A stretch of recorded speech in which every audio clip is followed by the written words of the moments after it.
What is going on, guys? Over here. Welcome back to my Let's Talk F1 2015 series, a year-long series where we're talking about the Grand Prix up ahead, usually after Friday practice, but for this weekend I was a little bit busy yesterday, so we're doing it after qualifying, so this will allow us to talk about qualifying, which will be pretty good, because it was quite interesting, actually, this Saturday. But in terms of aerodynamic updates for the Austrian Grand Prix, which is the weekend we're at right now, the biggest change would have to be McLaren's nose. Obviously, they went from what was their normal kind of long nose, much like the Ferrari one. They've gone for a more, well, it's sort of like a merge of Williams and Red Bulls. It's sort of like a stubby nose like Williams, but it's almost shaped and curved back underneath the car like Red Bull's one is. And obviously they're trying to go for a bit better airflow.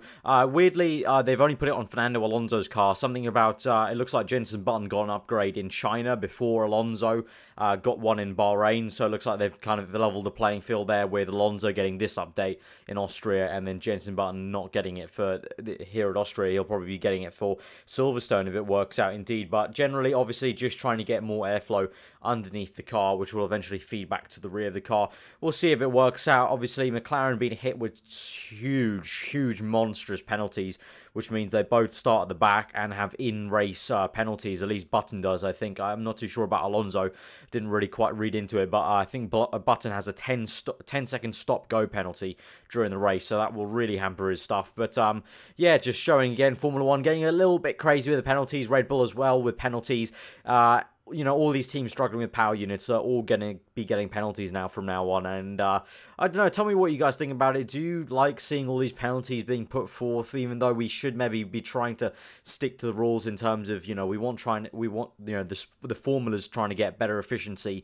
So that's why they've had this 4-engine rule. But you know, for me, it just sort of like, you know, although trying to get efficiency is all well and good, you're sort of just hampering what could have been some, you know, tasty racing if, you know, teams have to come through the back. I mean, I know Red Bull and McLaren aren't going to be coming through the field anytime soon, but, you know, even that, you know, they're being hampered so much even after their engine change by having Button having a 10-stop go penalty. So let me know your thoughts on all of that stuff about the penalties and whatnot.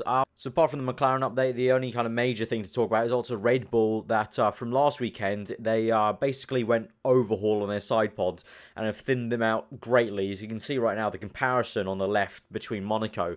I didn't pick it up for the Canada video, but they've got it here in Austria as well. But you can just see the clear, stark difference between the different side pods. Just gone for a much sleeker design. Just very kind of like a weight loss almost. The car is sort of like slimmed down in that sense. And just another picture on screen right now. You can see like the curvature as we go from like the left-hand side. As it kind of, you can see that kind of white streak where the light's hitting the side pod really nicely. It just streaks down past the Infinity logo, and then swoops back up to where the R of the Renault is, and he comes back down. A very nice curved design of the side pod now, and Red Bull will be hoping that will help them out a little bit, but the Renault engine is still pretty rubbish. So and this time out this weekend, obviously we've got Dito Mateschitz, or I probably pronounced his name wrong, but Mateschitz basically just kind of come out and blasted Renault and basically just said for him the fun of Formula 1's been taken out by Renault being so bad. Not really the best PR, really, to be honest. I'm really not liking the way Red Bull are kind of taking their PR with that. Really could be better, and as McLaren and Honda have been, they're kind of been like one unit. I think that's a much better way to tackle it. You know, your engine may be bad, but there's no reason to kind of kill and like slag off your only engine supplier in the news like that week in, week out. But apart from that, you know, the general updates of Austria just kind of, you know, shallow rear wings. Because obviously Austria is the most power circuit on the track. You know, that's where the most power is going to be seen. That's why Honda have struggled even more than maybe they did in Canada now. Jenson Button getting knocked out in Q1. Alonso getting knocked out in Q2.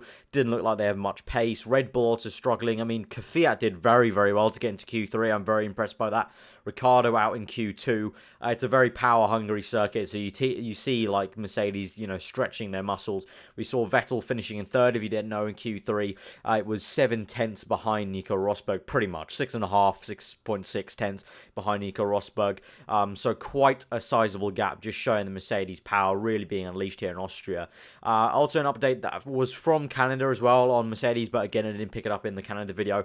That Mercedes had these kind of like big bulges on the side of their engine covers, just showing that they've probably got some extra cooling underneath there. They updated it in Canada, so Canada obviously quite, you know, tough on those sort of things. And again with Austria, we were really really just stressing your engine out. They've probably updated it for that. But yeah, just a little bulge, so just suggesting they've got more stuff going on under the hood. But in general, like, the front wings are just less kind of, they're more shallow and less kind of draggy for on the straights, because you've got all those straights in Austria. So that's the kind of general consensus of what teams have updated. But apart from that, you know, to be honest, I would have just been nitpicking if I talked about anything else that they brought to Austria. So let's go on to actually talking about quickly about qualifying. Lewis Hamilton on pole, Rosberg second, Vettel third, as I said, about 7/10 give or take back from Rosberg. Very, very impressive by Mercedes. Obviously, just again flexing their muscles. Massa gets fourth. The best story for me was Hülkenberg getting fifth. That's awesome for him. He's having a really good, like, week past week. I mean, he wins Le Mans, and then he comes here and out-qualifies a Williams, Valtteri Bottas, in the Force India. And the Force India is not meant to be that fast. I mean, the Force India, they delayed their B-spec car, so they're not going to get their B-spec car for a long time now. And he beat Bottas. That was really impressive to me. If you're impressed by him, then comment that below. Also about the Le Mans thing, that's also something else we could talk about in the comments as well. That's really impressive for me. Let me know, did you guys watch Le Mans? Did you catch any of it, or did you just see the result? What do you think about Nico Hülkenberg winning Le Mans? You know, will that affect anything about him getting a drive?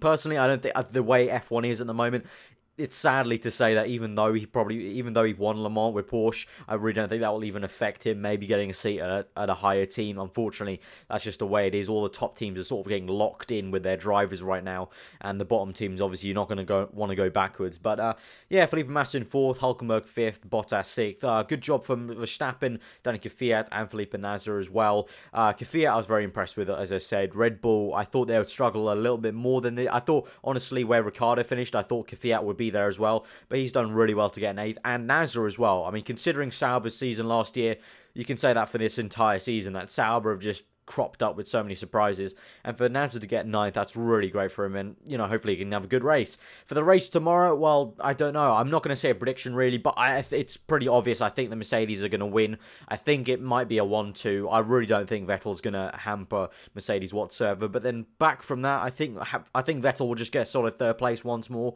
I think maybe Massa might challenge him a lot more than he has in previous races, because that Williams does have some really nice straight line speed, so hopefully we can see a battle between there. I'm interested to see what Hülkenberg can do from 5th, but I fear it may be a case of going backwards a little bit from this qualifying session, because obviously we had some rain qualifying in FP3, and then going into Q1 they were on inters at the very beginning, so it was a very green track, so I think that might have ruffled a few feathers up there. But let me know your top 10 guys for tomorrow's race. Let me know who you think will be finishing in the top 10.